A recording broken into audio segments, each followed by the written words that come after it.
My husband's father forcing him to divorce me. Our son was born with red hair and green eyes, while my husband and I both have dark brown hair and brown eyes. The moment he saw our baby, he went pale and started accusing me of cheating.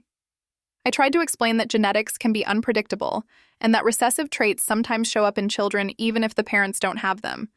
But he refused to listen.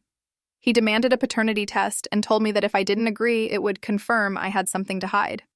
I was devastated, but I agreed. While waiting for the results, my husband moved out and stayed at his father's house. His dad even called me to say that if the test proved my son wasn't his, he'd make sure I was dealt with. Yesterday, the results finally arrived. My husband came back to open them with me. We sat together in the living room, the envelope between us. I already knew the truth, so I wasn't nervous, just exhausted.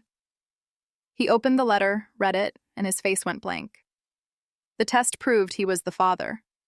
I let out a small, bitter laugh and said, "I told you so." That set him off. He started yelling, blaming me for making him doubt, for letting this happen. We argued until my sister, who had been staying with me, came downstairs and told him to leave if he was just going to insult me. Later that night, his father called me. He didn't apologize. Instead, he called me awful names for embarrassing his son and making him look stupid. I just hung up. I don't know if I can ever forgive my husband for this, but the worst part? I don't think he even realizes how much he's hurt me.